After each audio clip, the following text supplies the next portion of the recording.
Uhali gani mwana michezo na mfuatiliaji wa Ava TV, mimi ni Latifa Anafi, nikukaribishe kwenye exclusive za Ava TV, na hapa leo nipo na Nazareth Upete.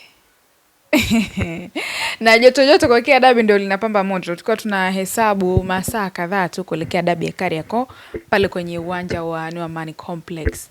Upete, habari yako? Shwari kwema. Ndio unayapitia yale ya mitandaoni bila shaka.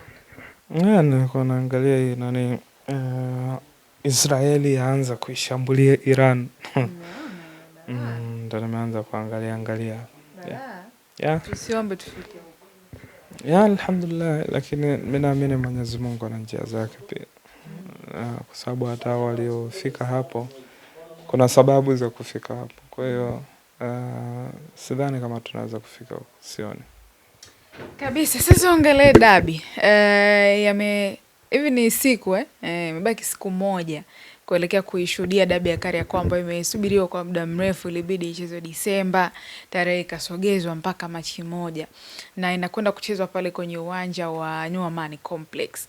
Kwa haya ambayo yanaendelea nje ya uwanja kwenye mitandao, inatupa picha gani kuelekea mechi hiyo hapo kesho?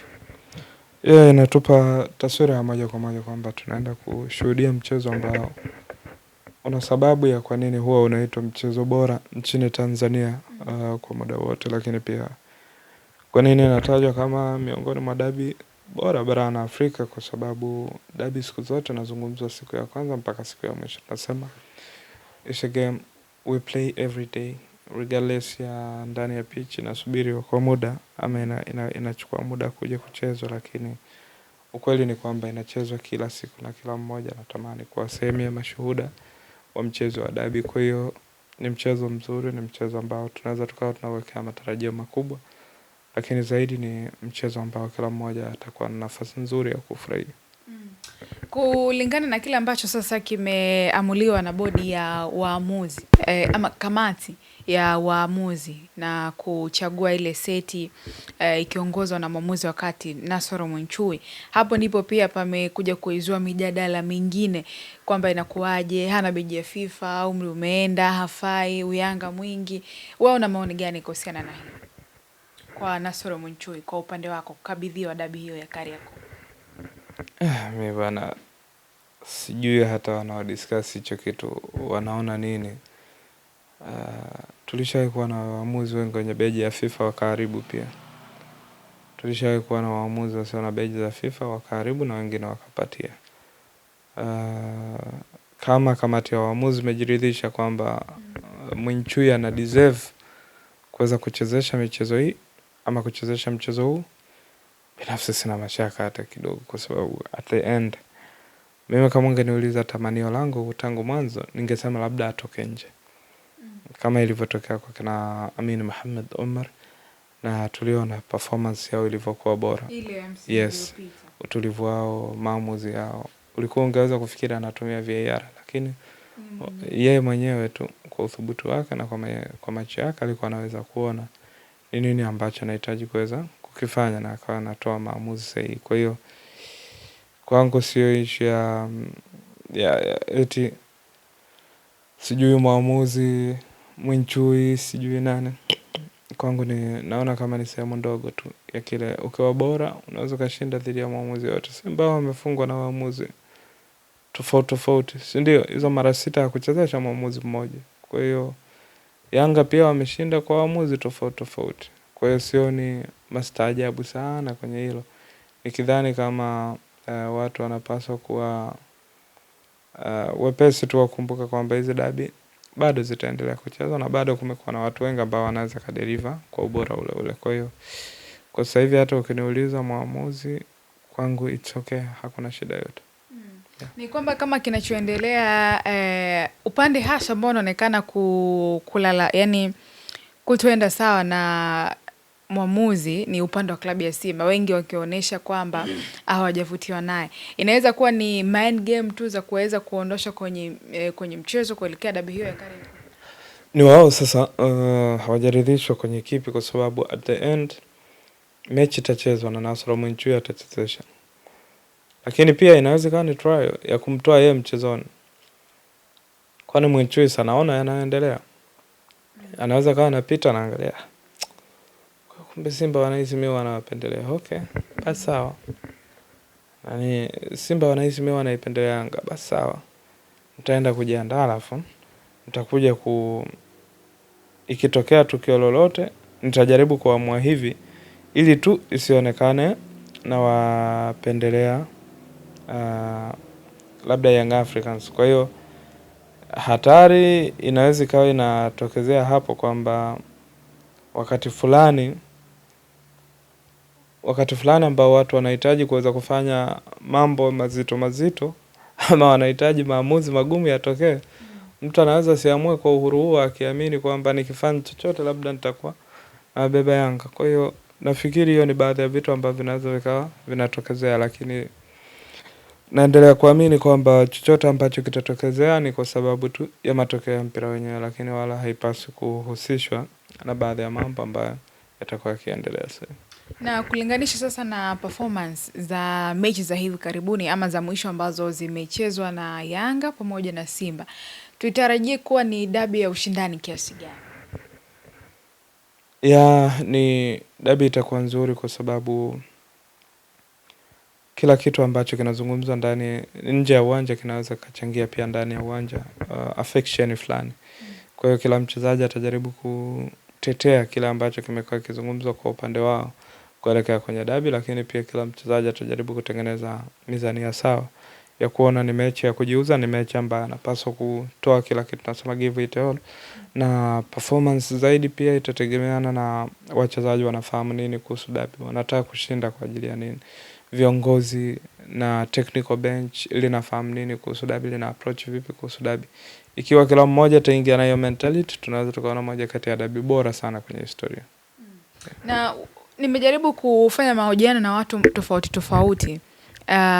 Wanaiona klabu ya Simba kwenda kufanya vizuri zaidi kwenye mchezo huo kwa kulinganisha performance, lakini pia historia ya kupoteza kwenye mechi 6 za huko nyuma. Wewe unaiona pia hiyo nadharia kwamba pengine ni wakati wa Simba kwenda kufanya vizuri kwenye mechi hiyo kutokana na ile shauku ya kupata ushindi kwenye dabi?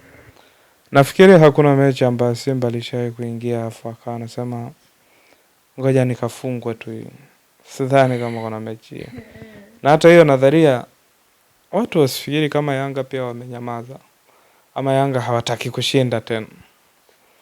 Hapana, ni kukosa tu nidhamu dhidi ya mpira. Kwenye mpira bana, huwezi kusema huyu ndo anastahili zaidi kushinda kwenye mechi ambayo haijachezwa. Investment na kila kitu wanaelekeana tu. Sasa akisema labda watu wanasema Simba sijui ndo ana nafasi kubwa ya kushinda eti tu kwa sababu amepoteza mechi zilizopita, haina maana kama huyu Yanga naye hataki kushinda, kwa sababu ameshakuwa akishinda hizo mechi na hata sasa hivi angetamani kuendelea kushinda hizo mechi zake. Lakini kusema labda atakuwa tayari kupoteza ama atakuwa radhi kupoteza tu kwa sababu watu wanataka hivyo ama watu wanajisikia hivyo, sidhani kama itakuwa ni sahihi kusema hivyo, kwa sababu at the end ni point ambazo zina count. Kwa hiyo ni muhimu pia watu wakakumbuka hicho kitu. Na meneja habari na mawasiliano ya klabu ya Yanga Ally Kamwe ameipa jina la Damaro Day kizalendo zaidi. Hii inaweza kumuongezea pressure kiasi gani Damaro mwenyewe kwenye nafasi yake anayocheza, ukizingatia ni mechi kubwa na yeye ndo amebeba dhima ya mechi hiyo?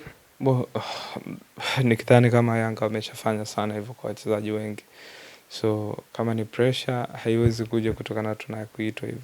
Labda mchezaji mwenyewe amue kujivika mambo magumu, lakini kwa maana ya ile ambaye inazungumzwa eti iwe pressure, sioni hiyo pressure. Mimi binafsi sioni. Yes, sioni. Anaweza kuimudu kabisa. Yes, inawezekana. Na anaweza hata kaanzia nje. Why not? Yeah, why not? Lakini sisi sio Pedro. Yeah, anaweza hata kaanzia nje afu ikawa fresh tu na mechi kapigwa vile vile. Sawa, tarajie unatamani ama unaisubiri kwa hamu kuona bato ya nani? Wow. Libasi Gaya na Mohamed Hussein, Shomari Kapombe na Pacome. Si mgonjwa huyo? hapo naaga kwenye mechi huyo. Alafu nyingine Rushin Deriech na Depu, bonge la mechi. Na ya mwisho nyingine ambayo ningetamani kuiona ile ya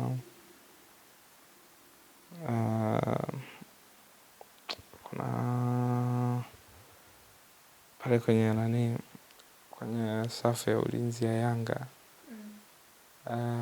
Dickson Job na Selemani Mwalimu. Naitaka sana.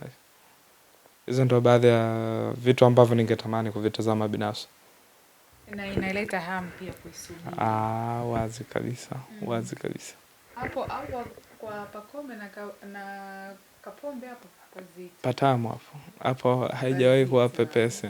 Sasa hivi naona Kapombe avae usinga. Alianzia kuna mechi walikuwa wanacheza Simba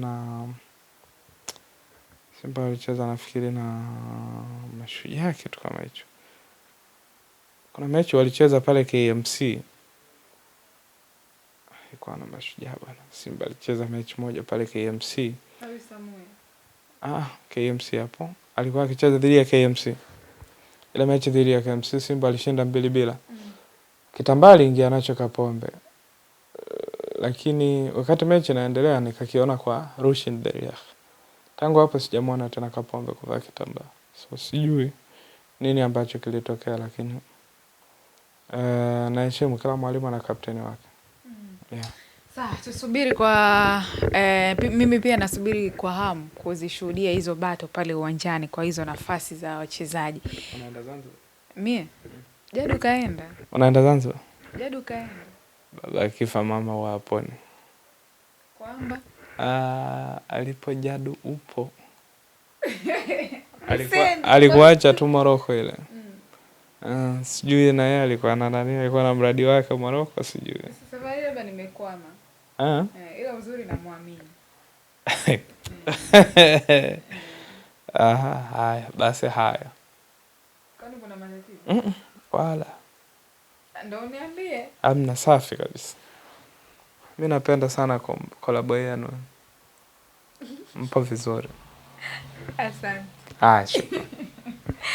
Wanamichezo, asante sana kwa kutufuatilia kupitia exclusive za Ava TV. Nimezungumza hapa kuelekea dabi ya Kariakoo na Nazareth Upete.